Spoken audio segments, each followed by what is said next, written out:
Today is question and answer session. So Janvi will lead this session. Thank you.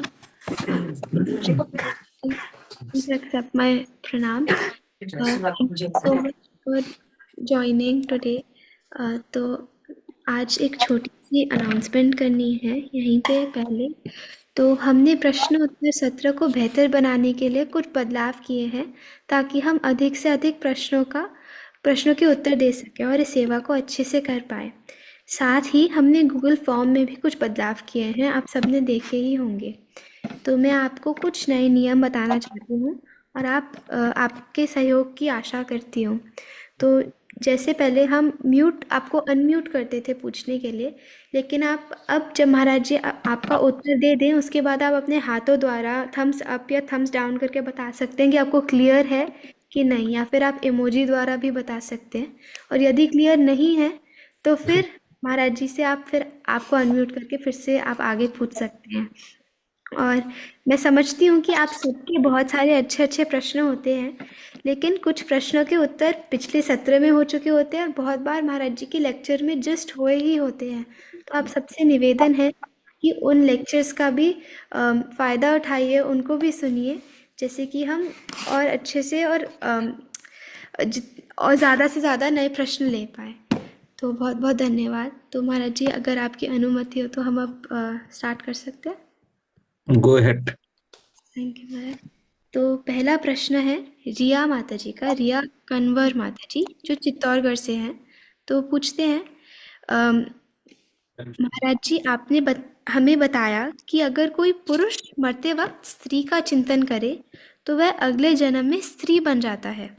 महाराज जी इसका मतलब तो हुआ कि वो अगले जन्म में भी मनुष्य योनि में जाएगा, पर हमने ये भी सुना था कि मनुष्य योनि नेक्स्ट जन्म में उसको प्राप्त होती है जो भगवान की भक्ति करता है, पर किसी कारणवश उनकी भक्ति अधूरी रह जाती है, तो उसको पूरा करने के लिए वो एक और चांस मिलती है। तो महाराज जी इसको कैसे समझें? You are not showing them, those who are asking? सो महाराज जी वाली माता जी अभी है नहीं, आई नहीं सेशन में।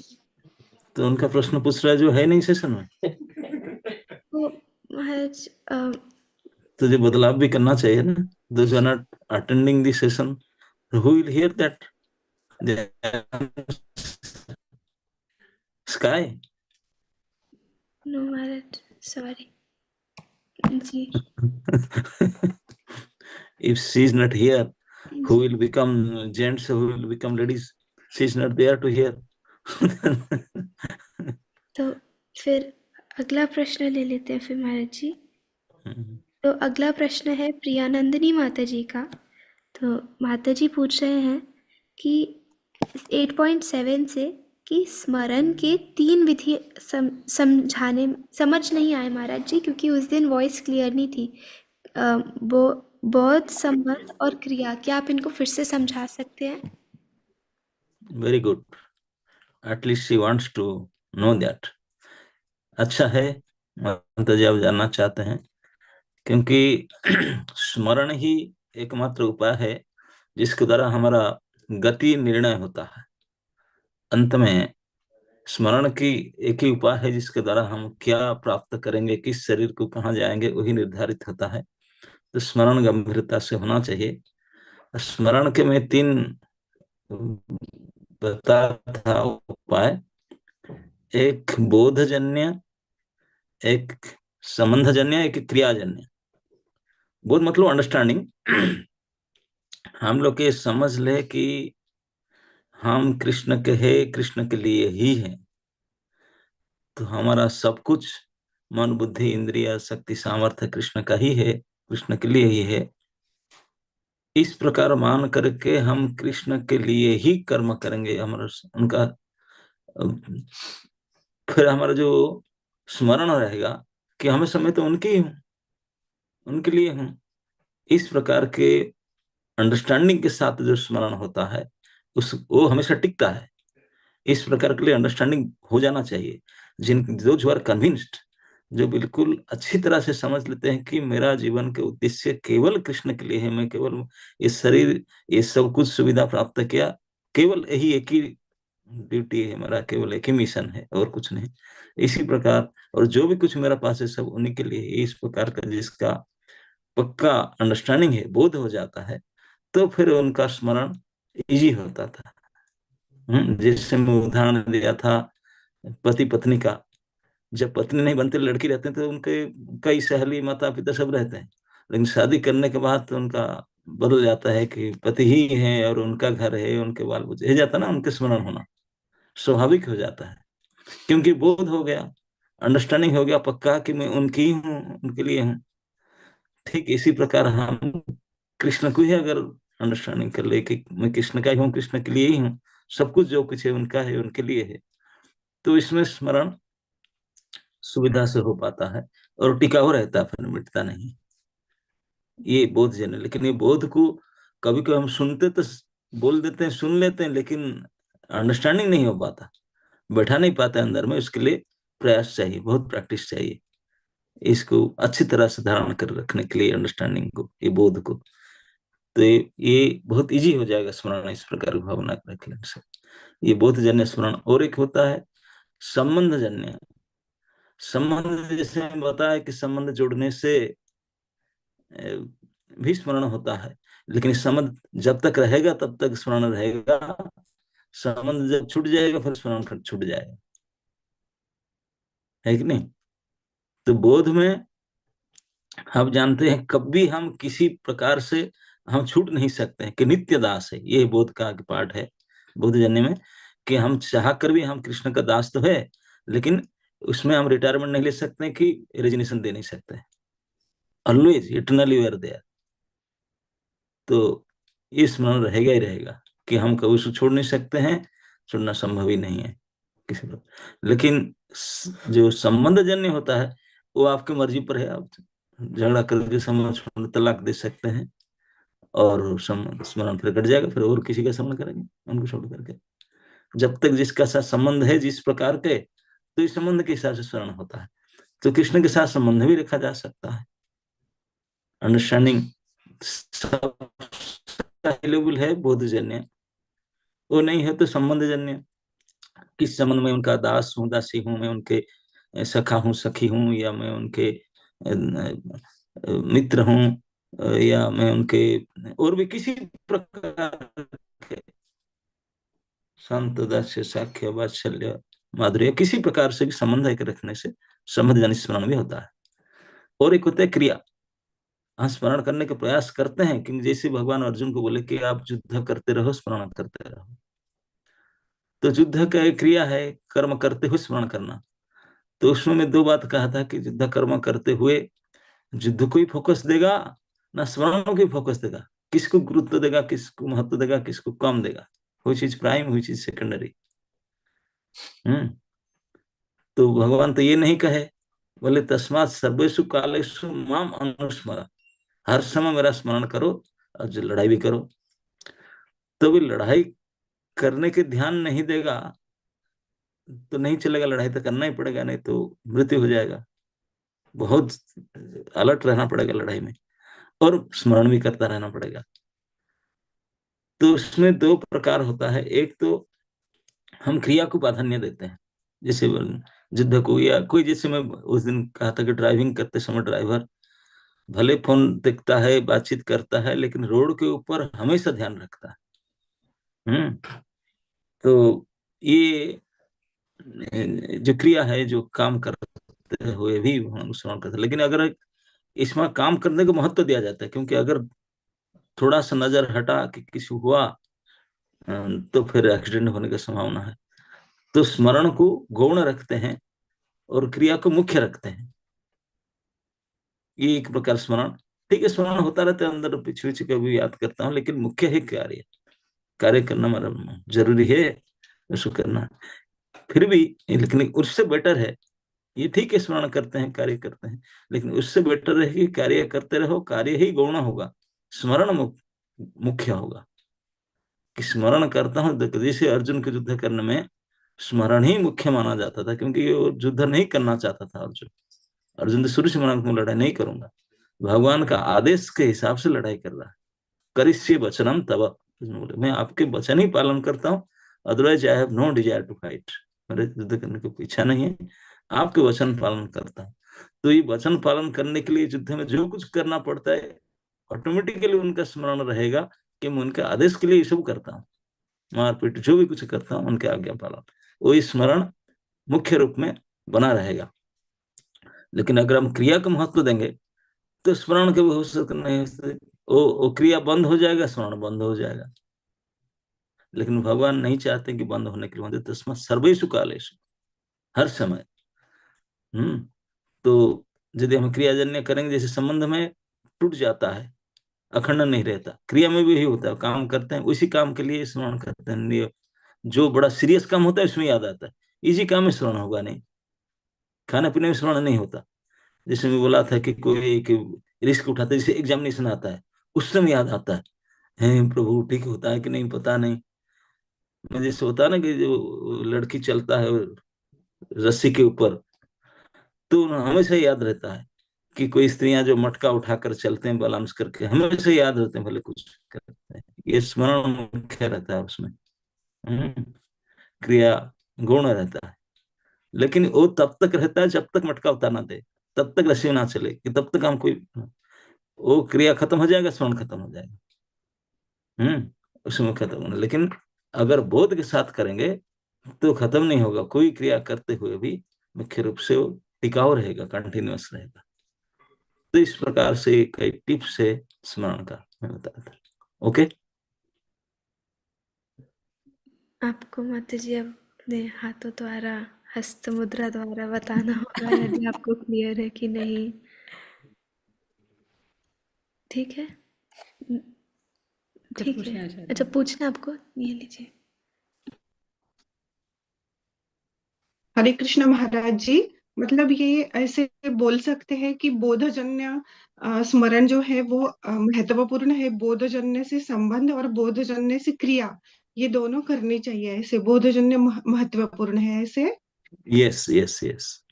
हाँ, ठीक, चले, थैंक यू महाराज। बहुत बहुत धन्यवाद महाराज जी। धन्यवाद। तो अगला प्रश्न है दिव्या शर्मा माता जी का, जो कि भरतपुर से हैं। तो वो पूछ रही है कि हमारे लाइफ में जो कुछ होता है, सुख दुख हानि लाभ, ये कैसे पता चलेगा कि ये हमारे प्रारब्ध हैं या फिर ठाकुर जी हमारी परीक्षा ले रहे हैं?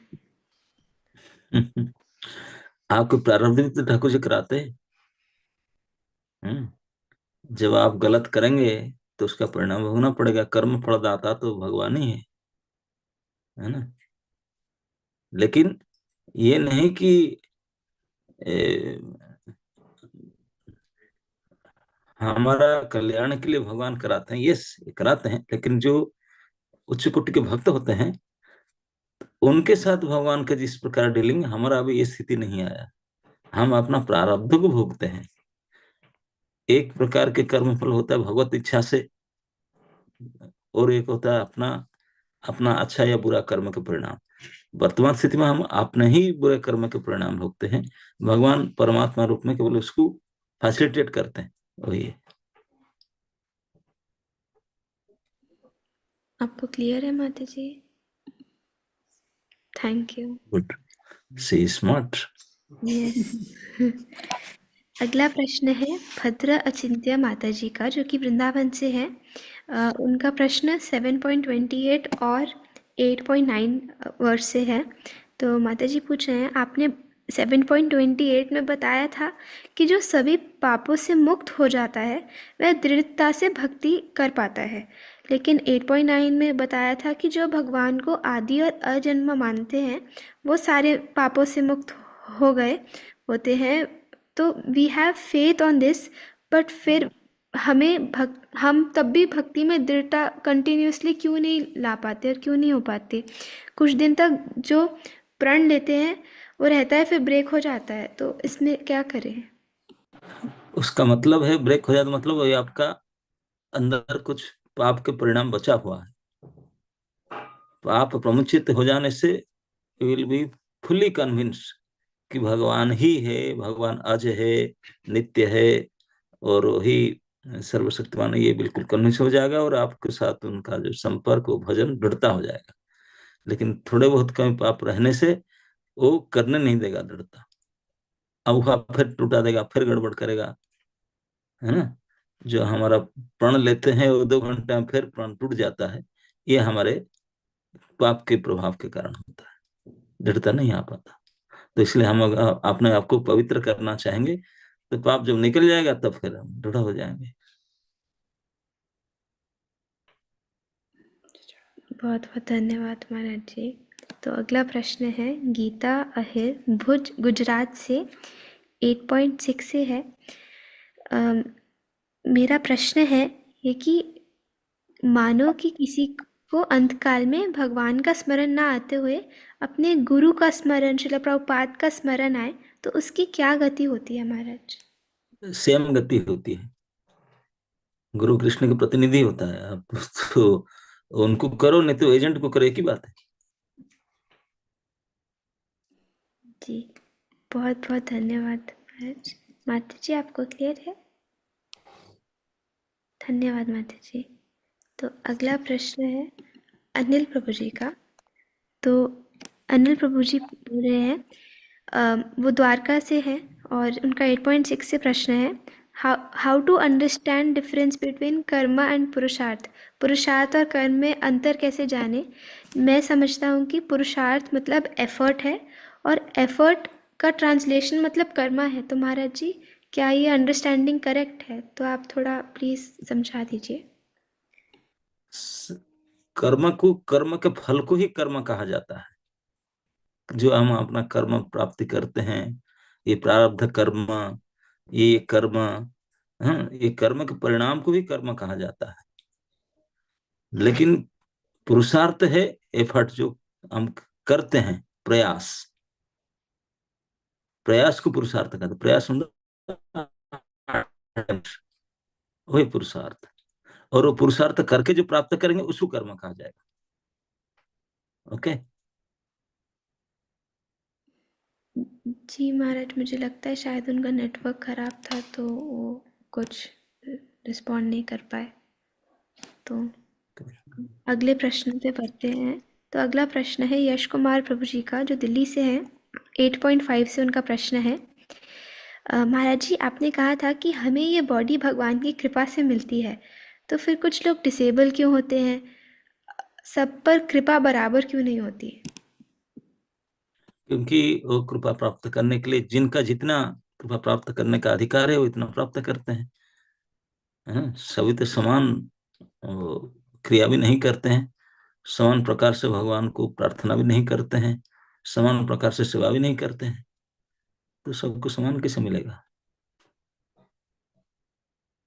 जी महाराज। अगला प्रश्न है वृंदा दीदी का।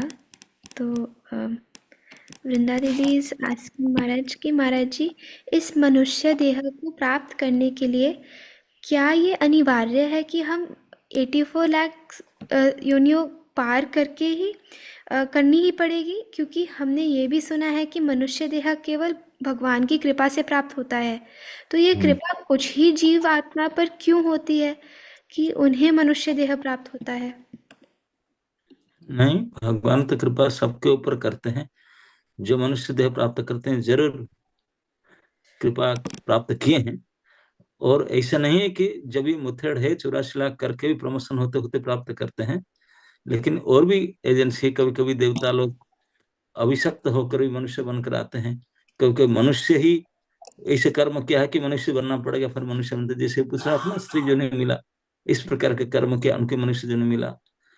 कभी कई और नीचे लोग से नाग, पाताल, अन्य अन्य विभिन्न लोग से भी ट्रांसफर होकर के मनुष्य लोक में आ सकते हैं, मनुष्य बन सकते हैं।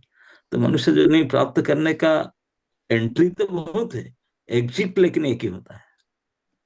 एग्जिट पॉइंट, एंट्री तो बहुत जगह से होता है। और जो इवोल्यूशन इवोल्यूशन प्रोसेस जो भगवान ने दिए सभी जीव के लिए, उनका कर्म नहीं होता, कर्म तो केवल मनुष्य करता है। बाकी लोग अपना करते हैं, प्रमोशन पाते हैं, प्रमोशन होते होते होते होते मनुष्य बनते हैं। बताया था ना, 3 प्राणी से फिर प्रमोशन होने से मनुष्य बनते हैं। नहीं देखना, 3 प्राणी से भूल गए? 3 प्रकार प्राणी, गाय, शेर और बंदर, ये तीनों का नेक्स्ट लाइफ मनुष्य होगा। क्योंकि इवोल्यूशन में बॉर्डर तक आ गए। ओके। महाराज जी, तो सिर्फ भगवान की कृपा नहीं बल्कि और भी तरीके होते हैं जिससे। नहीं, सारे ही भगवान की कृपा ही है। जितने तरीके से मनुष्य जन्म मिलता है, ये सब मनुष्य जन्म मिलना ही भगवत कृपा है ना। English, Hindi. Yes. Thank Thank you, Vrinda Didi. So next question is from Yashvardhan प्रभु जी। तो प्रभु जी पूछ रहे हैं कि आपने एक कथा में बताया था कि हमें केवल सजातीय वैष्णवों का ही संग करना चाहिए, अन्यथा रासभास हो जाएगा। आप कृपा करके ये बताइए कि फिर मेरे जो अन्य मित्र हैं, जो अन्य संप्रदायों से भी हैं, उनके साथ मेरा क्या व्यवहार होना चाहिए एवं रसाभास क्या होता है, ये समझाने की कृपा करिए। हाँ, अन्य संप्रदाय की जो आपके मित्र हैं, तो उनके साथ संबंध रखिए, खान पान का, बैठने कैसे हैं, आपका व्यापार कैसे, ठीक ठाक है, बस।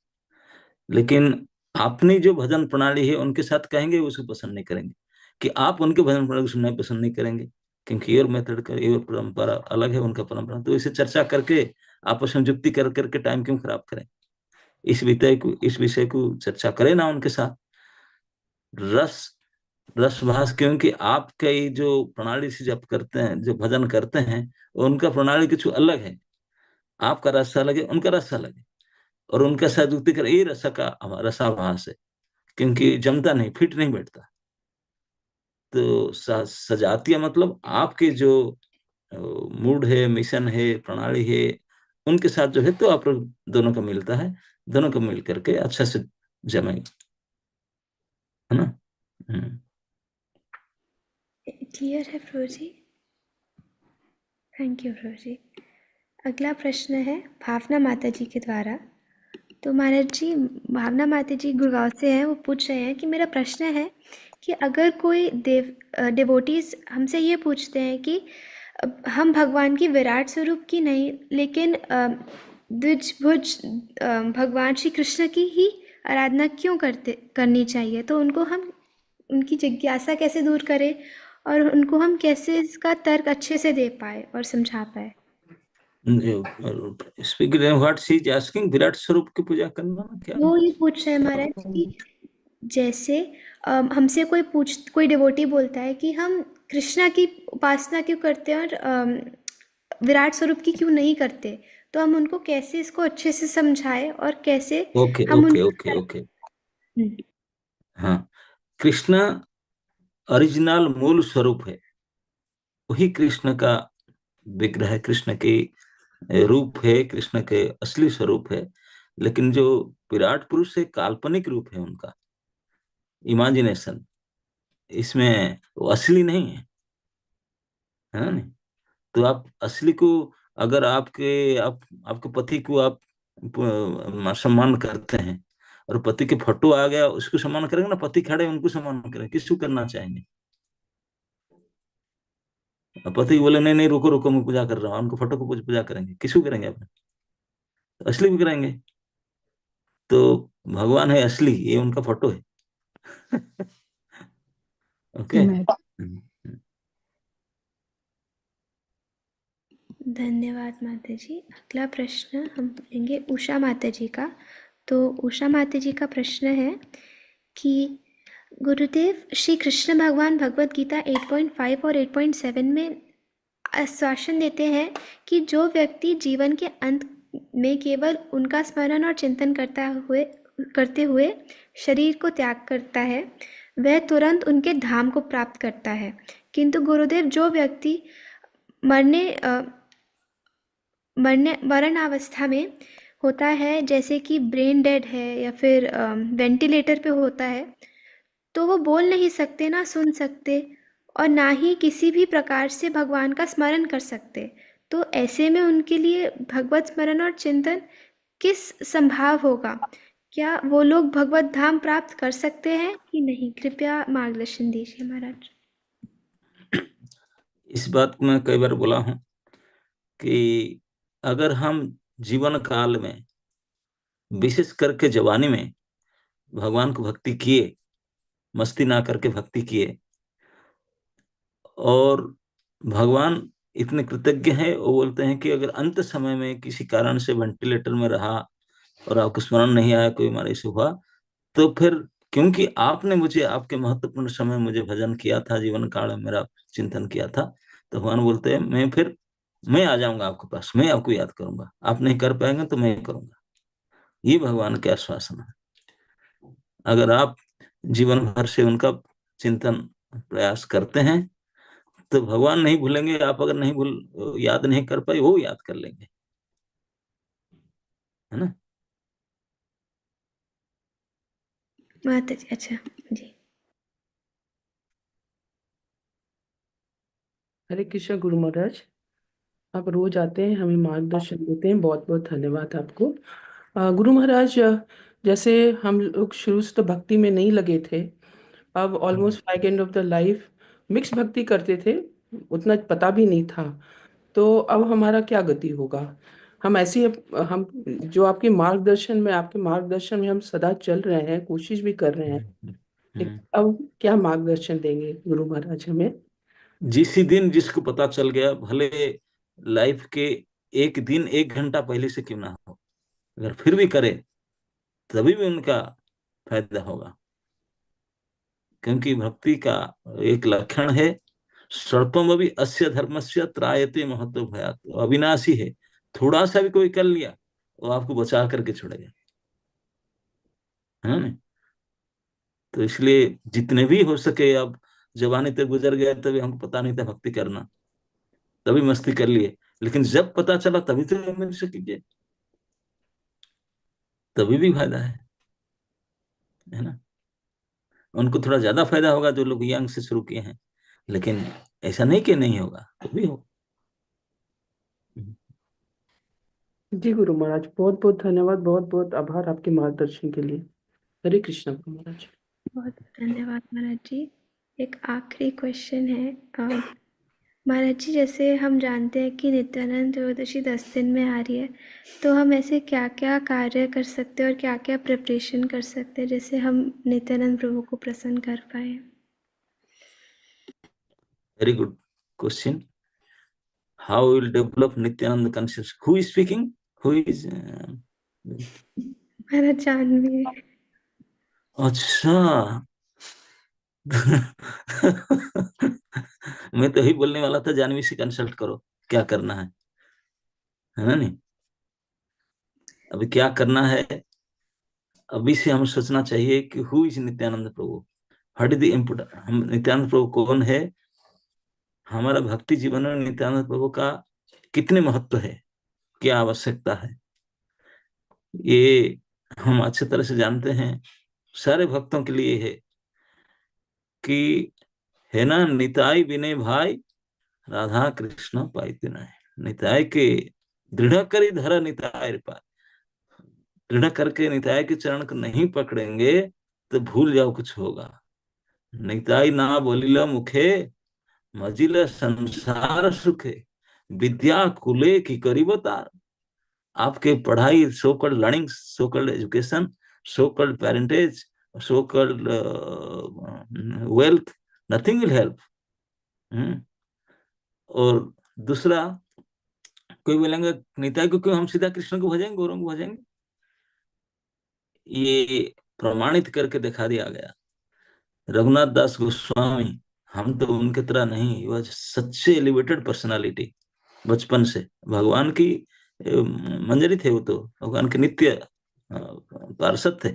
उन्होंने चैतन्य महाप्रभु को पर्सनली मिले थे, पर्सनली फेस टू फेस मिले, उनके चरण के स्पर्श किए, रो करके प्रार्थना की, मैं आपका बनना चाहता हूँ, मैं फुल टाइम जर्न करना चाहता हूँ। भगवान उसे डांट दिए, बोले जाओ बंदर की तरह मत बनो, जाए घर में रह करके प्रैक्टिस कर।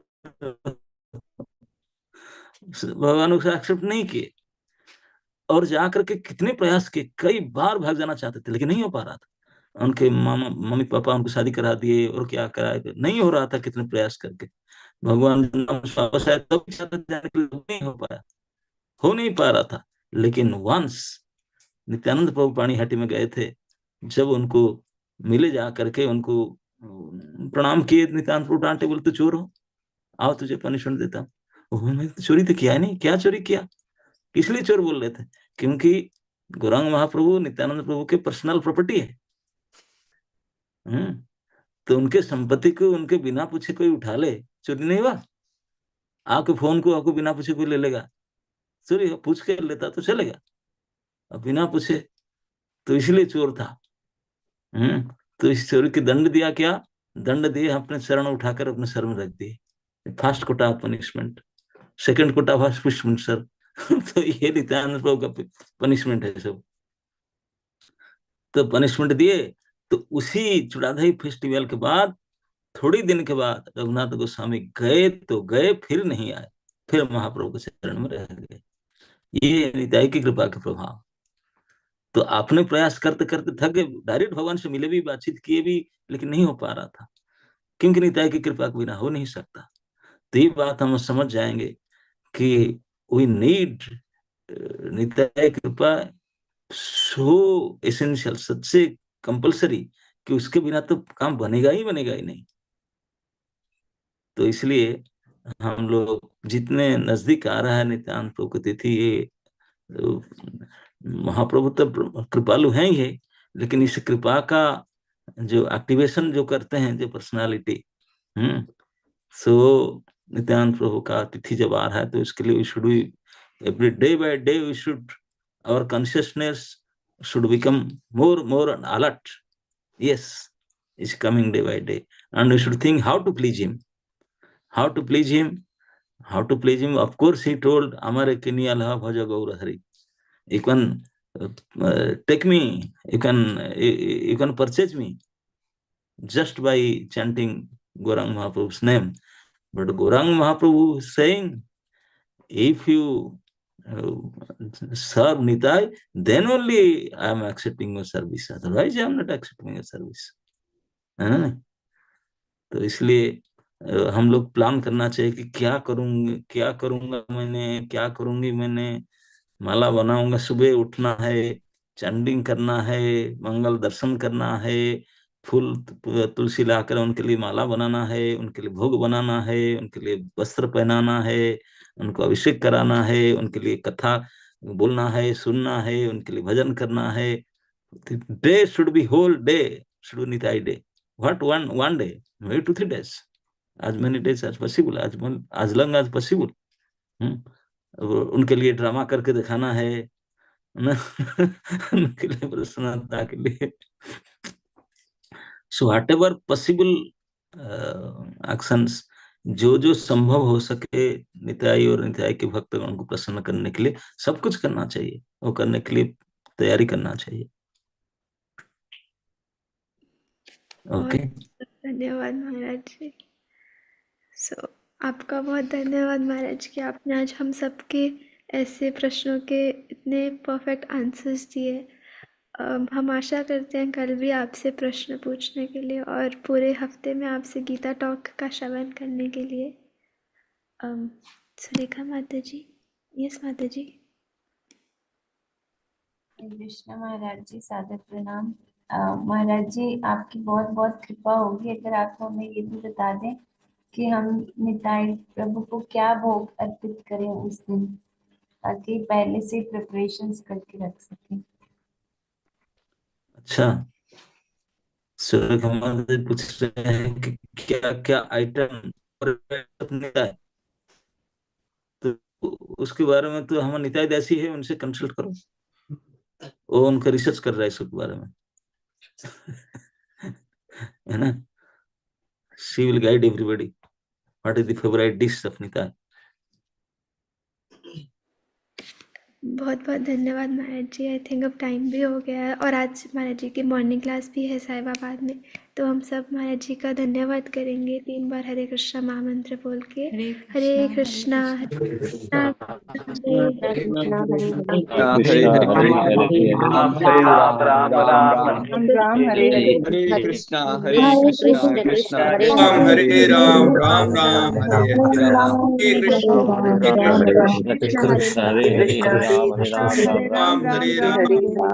हरे राम।